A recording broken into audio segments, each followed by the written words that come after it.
اعوذ باللہ من الشیطان الرجیم بسم اللہ الرحمن الرحیم۔ حدیث قدسی، پروردگار عالم کی طرف سے آئی ہوئی ہر بات کو حدیث قدسی کہا جاتا ہے کہ یہ عالم قدس یعنی بہت ہی پاک جگہ سے نکلی ہوئی ہے، چاہے اس کا ذکر قرآن کی آیتوں میں ہو یا نہ ہو۔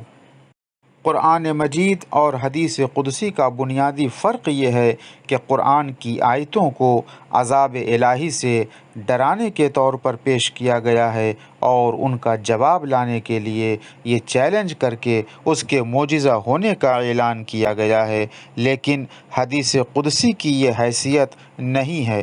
حدیث قدسی نہ اللہ کی طرف سے زندگی کا دستور ہے اور نہ اس کے ذریعے کسی قوم کو چیلنج کیا گیا ہے، بلکہ اس کی باتیں عام طور پر دنیا کی حقیقتوں کو ظاہر کرنے کے لیے ہیں۔ حدیث قدسی محاسن برقی میں روایت ہے اولاد کی محبت کے حوالے سے کہ جناب موسیٰ نے سوال کیا کہ پروردگار سب سے بہتر عمل کون سا ہے؟ فرمایا بچوں کی محبت، کہ میں نے انہیں توحید کی فطرت پر پیدا کیا ہے اور انہیں موت بھی دے دیتا ہوں تو اپنی رحمت سے جنت میں داخل کر دیتا ہوں۔ ریاکاری کے حوالے سے کتاب عدت الداعی میں پروردگار عالم کا ارشاد ہے کہ اللہ قیامت کے دن دکھاوا کرنے والوں کو حکم دے گا کہ ان لوگوں کے پاس جاؤ جن کو دکھانے کے لیے عمل کر رہے تھے، دیکھو وہاں اعمال کا ثواب ملتا ہے یا نہیں۔ اولاد کی تربیت کے حوالے سے اصول کافی میں یہ حدیث قدسی ذکر ہے کہ جناب عیسیٰ ایک قبر کے پاس سے گزر رہے تھے کہ دیکھا ایک قبر پر عذاب ہو رہا ہے۔ 1 سال کے بعد واپس ہوئے تو دیکھا کہ عذاب ختم ہو گیا۔ عرض کیا خدایا یہ انقلاب کیسا آ گیا ہے؟ ارشاد ربانی ہوا، اے روح اللہ، اس کے بیٹے نے بڑے ہو کر ایک راستہ ٹھیک کرا دیا اور ایک یتیم کو پناہ دی تو میں نے بھی اس کے گناہ بخش دیے ہیں۔ اسی اصول کافی میں دعا کے انداز کے حوالے سے ارشاد ہے کہ جناب داؤد عرفات کے میدان میں مجمع دیکھ کر پہاڑ پر چڑھ گئے تو جبرائیل آئے یہ اللہ کا پیغام لے کر کہ تم پہاڑ پر کیوں چڑھ گئے؟ کیا تمہارا خیال یہ ہے کہ مجمع میں تمہاری آواز دب جائے گی یا میں سن نہ سکوں گا؟